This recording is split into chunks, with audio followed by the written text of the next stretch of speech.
साल 2025 की शुरुआत हो चुकी है और इस साल में बहुत सारे बदलाव होने वाले हैं जो कि सीधा असर आम आदमी के जीवन पर डालने वाला है। सवाल है कि ये बदलाव क्या है और कैसे हमारे जीवन पर असर डालेंगे। तो आज एक्सप्लेन बाय एबीपी लाइव में चर्चा इसी मुद्दे पर करेंगे। नमस्कार, मैं हूं आपके साथ आशी सिंह आनंद।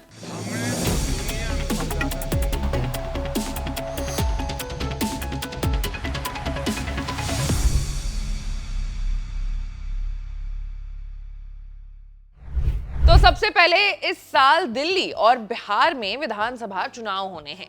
दिल्ली की सत्ता पर आम आदमी पार्टी जो है वो काबिज है और 10 साल से सरकार में है।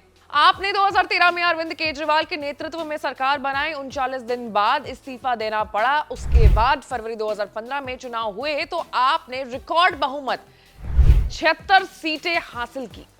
उसके बाद फरवरी 2015 में चुनाव हुए तो आम आदमी पार्टी ने रिकॉर्ड बहुमत 67 सीटें हासिल की। 2020 में चुनाव में भी आम आदमी पार्टी ने 62 सीटें जीती और केजरीवाल तीसरी बार सीएम बने। 2024 का साल आम आदमी पार्टी और केजरीवाल के लिए मुश्किलों से भरा रहा।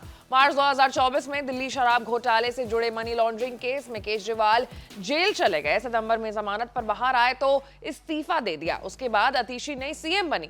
दिल्ली में आम आदमी पार्टी का मुकाबला बीजेपी और कांग्रेस से है। दिल्ली में बीजेपी ने सिर्फ 1993 में चुनाव जीता। उसके बाद वो वनवास झेल रहे हैं।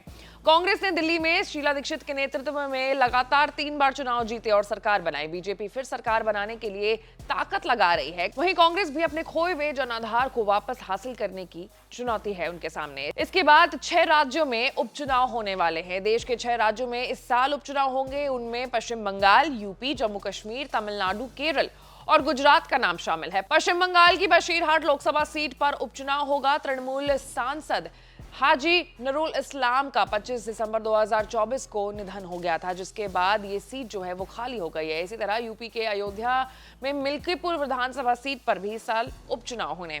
इसके बाद राष्ट्रीय स्वयंसेवक संघ यानी आरएसएस की स्थापना के 100 साल पूरे होने जा रहे हैं। आरएसएस विजयदशमी के दिन अपना स्थापना दिवस मनाएगी। संघ इस समय 80 से ज्यादा देशों में सक्रिय है और 3 दर्जन से ज्यादा विषयों पर काम कर रही है। संघ को दुनिया का सबसे बड़ा गैर सरकारी संगठन माना जाता है। आरएसएस का मुख्यालय नागपुर है। साल 1925 में विजयदशमी के दिन 27 सितंबर को संघ की स्थापना केशव बलराम ने की थी।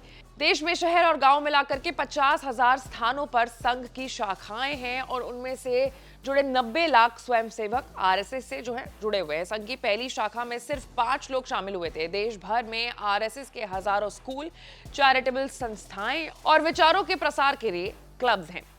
संघ का भगवा ध्वज बेहद अहम भी है। इसी के नीचे सभी फैसले और संकल्प लिए जाते हैं। फिर उत्तर प्रदेश के प्रयागराज में महाकुंभ 2025 का आयोजन होने जा रहा है। 13 जनवरी से इसकी शुरुआत होगी और 26 फरवरी 2025 तक ये मेला चलेगा। 45 दिन तक चलने वाले कुंभ स्नान का हिंदू धर्म के विशेष महत्व है। ये मेला हर 12 सालों में एक बार लगता है। इस दौरान कई सारे शुभ कार्य किए जाते हैं, जिनमें से एक शाही स्नान भी है। इसके अलावा देश में टैक्स सिस्टम में महत्वपूर्ण बदलाव की संभावना है, जो इसे सरल और ज्यादा पारदर्शी बनाने पर केंद्रित होगा। सरकार द्वारा नए टैक्स सिस्टम को लागू करने की चर्चा चल रही है, जिसका उद्देश्य ट्रांसपेरेंसी के अनुभव को और ज्यादा बेहतर करना है, टैक्स प्रभाव को कुशल बनाना है।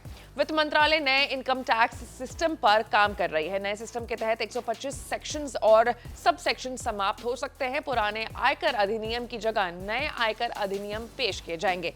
वित्त मंत्रालय इसी साल फरवरी में आगामी बजट में इसकी जो घोषणा है वो कर सकती है, संभावना है, वो विचार कर रही है। वित्त मंत्री आयकर अधिनियम से अनावश्यक धाराओं और उपधाराओं को समाप्त करने का लक्ष्य बना रही है। अगर नया सिस्टम आता है तो टैक्स पेयर्स के लिए एक बड़ा बदलाव हो सकता है। इस बात पर फोकस किया जा रहा है कि ज्यादा से ज्यादा लोग टैक्स के दायरे में आए और यही कारण है कि सरकार नई टैक्स व्यवस्था लेकर के आने वाली है। तो कुल मिलाकर के साल 2025 जो है वो फुल ऑफ हैपनिंग्स होने वाला है।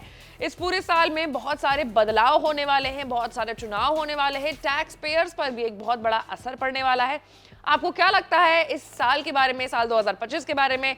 कमेंट करके हमें जरूर बताएं और ऐसे तमाम बड़े खबरों के लिए देखते रहिए एबीपी लाइव। मैं थी आपके साथ आशी सिंह आनंद।